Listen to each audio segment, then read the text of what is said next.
নমস্কার বন্ধুরা, আজ আমি আপনাদের সাথে শেয়ার করব একদম সম্পূর্ণ একটা নতুন ধরনের রেসিপি, ডিম পাউরুটির চপ। তো ডিম পাউরুটির চপ করার জন্য দুটো সিদ্ধ ডিম আছে, আর লাগবে একটু পেঁয়াজ কুচোনো, কাঁচা লঙ্কা কুচোনো, ধনেপাতা কুচোনো, একটু লঙ্কা গুঁড়ো, হলুদ গুঁড়ো আর একটু খোয়ার চিজ আছে। চিজটাকে আমি গ্রেট করে নিয়েছি। আর নুন, গোলমরিচের গুঁড়ো, একটু গন্ধরাজ লেবু, আর একটা কাঁচা ডিম লাগবে, একটু বেসন লাগবে, আর একটু খাবার সোডা লাগবে। এই দিয়ে হয়ে যাবে ডিম পাউরুটির চপ। তো প্রথমে যেটা করব, আমি এই যে সিদ্ধ করা ডিম আমি ছাল ছাড়িয়ে নিয়েছি, এটাকে একটু গ্রেট করে নেব।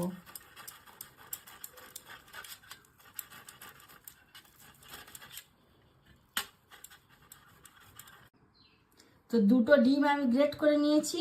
এর মধ্যে মিশিয়ে দিচ্ছি আমি কুচনো পেঁয়াজ, একটু কুচনো কাঁচা লঙ্কা, কুচনো ধনেপাতা, একটু মরিচ গুঁড়ো, আর পরিমাণ মতো লবণ, সামান্য একটু হলুদ গুঁড়ো, একটু শুকনো লঙ্কার গুঁড়ো, আর একটু গন্ধরাজ লেবু একটু রস করে দিয়ে দিচ্ছি।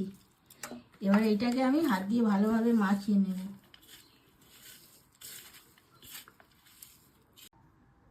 নিচে একটা পাউরুটি দিয়েছি, আর মাঝখানে দিয়ে দিচ্ছি একটু পুর, গ্রেট করা চিজ, আর উপর থেকে আর একটা পাউরুটি দিয়ে দিলাম। দিয়ে মাঝখান থেকে এটা আমি কেটে গোল শেপ দিয়ে নেব।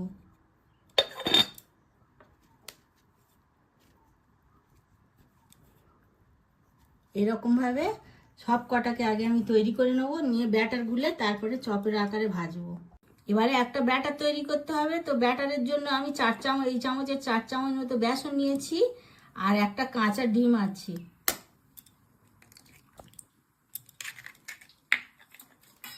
এর মধ্যে দিয়ে দিচ্ছি পরিমাণ মতো লবণ, একটু হলুদ গুঁড়ো, আর একটু লঙ্কার গুঁড়ো, আর দিয়ে দিচ্ছি একটু বেকিং সোডা। এবারে জল দিয়ে এটা একটা মিডিয়াম ঘনত্বের ব্যাটার তৈরি করতে হবে।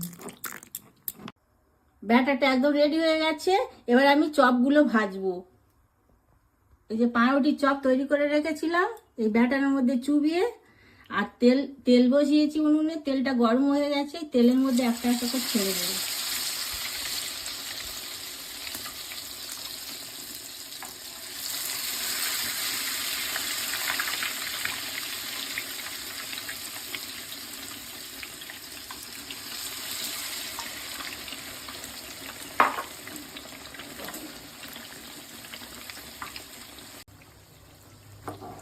এই তিনটে এইরকম লাল লাল করে ভেজে নিয়েছি, আর দুটো আছে ঠিক এইরকম ভাবে ভেজে তুলে নেব।